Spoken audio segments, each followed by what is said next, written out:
आज हम बताएंगे कि इच्छाएं क्या होती हैं और आशाएं क्या होती हैं। इच्छाएं और आशाएं दोनों बहुत खतरनाक हैं, भौतिक जगत में भी और आध्यात्मिक योग मार्ग में भी बहुत खतरनाक है। आशाएं क्या होती हैं और इच्छाएं क्या होती हैं। देखिए, जहाँ आपका इच्छा प्रकट होती है वहीं पे आशाओं का जन्म होता है, आशा का जन्म होता है कि ये ऐसा होता, ये ऐसा होगा।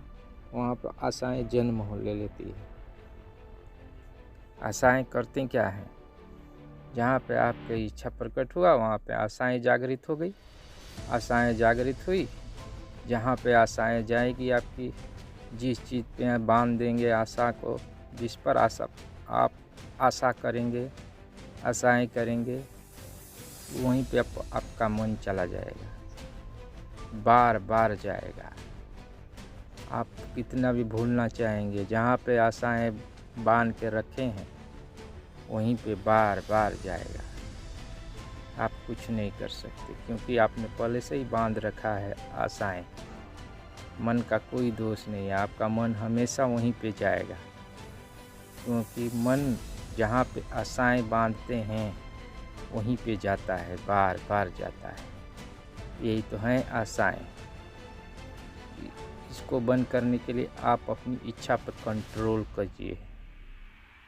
इच्छा पर कंट्रोल करते ही आपकी आशाएं का जन्म नहीं होगा, नहीं तो तुरंत जन्म हो जाता है। और आशाएं आपको दौड़ाती रहती हैं। आशाएं कभी पूरी होती, कभी नहीं होती, अधिकतर होती ही नहीं है, काल्पनिक है, मात्र एक काल्पनिक। इस काल्पनिक दुनिया में आप जी रहे हैं। आशाएं बांध देते हैं, आपका मन वहाँ दौड़ता रहता है, इतना दौड़ता है कि आप थक जाते हैं। पर मन नहीं थकता है, दिमाग फटने लगता है, फिर आपका मन नहीं लगता किसी कार्य में। सोचते रहते हैं आप, उसी के बारे में सोचते रहते हैं, अपनी आशाओं के बारे में सोचते रहते हैं। इसे बंद कीजिए। इसे बंद करते ही आपकी आशाएं टूट जाएंगी। जब आशाएं टूटेंगी तो आपको भारी दुख होगा। जब दुख होगा तो क्रोध आएगा तो आपका ही नुकसान है, किसी और का नहीं। क्योंकि इच्छा जब जन्म लेती है तो आशाएं जन्म लेती हैं। आशाएं जब पूरी नहीं होती हैं तो क्रोध के प्रकट हो जाता है, जिससे बुद्धि भ्रष्ट हो जाती है और उल्टा सीधा हरकत करने लगती है। बुद्धि कोई काम नहीं करती, अजीबोगरीब कार्य करने लगती है, जो आपका भारी नुकसान पहुंचा देती है। इतना नुकसान कि हम सोच भी नहीं सकते, इतनी बुद्धि भ्रष्ट हो जाती है। क्योंकि मन अशांत है, क्रोध आता है तो मन अशांत हो जाता है, फिर उसमें कोई निर्णय लेते हैं अशांत मन में कभी भूलकर भी निर्णय ना लें, बिल्कुल ना लें।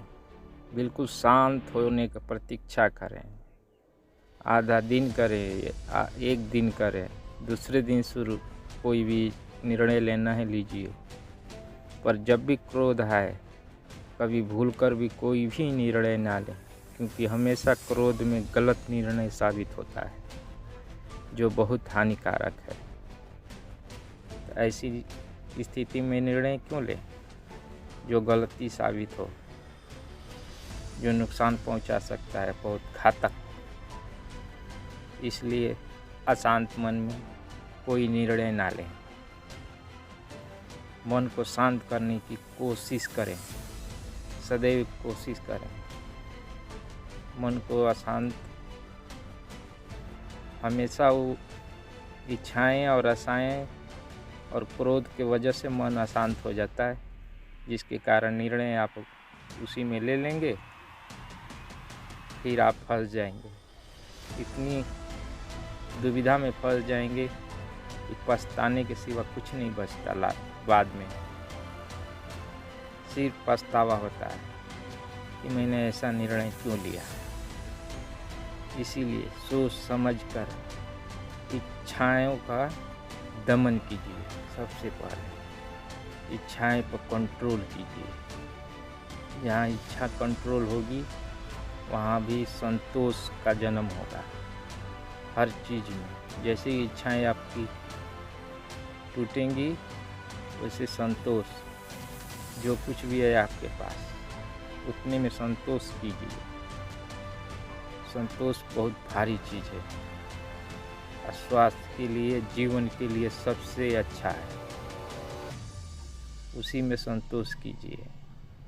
इच्छाएं ना भगाएं, क्योंकि इच्छाएं भगाएंगे बहुत लंबी कहानी शुरू हो जाती है। इच्छाओं से आशाएं, आशाओं से मन वहाँ भागता है, मन से बुद्धि भ्रष्ट हो जाती है। अगर नहीं आशाएं आपको टूटी तो बुद्धि भ्रष्ट हो जाएगी। ज़्यादातर टूटता ही है। इसीलिए आप मेन जड़ को ही खत्म कीजिए। संतोष को धारण कीजिए। इच्छाओं को दमन कीजिए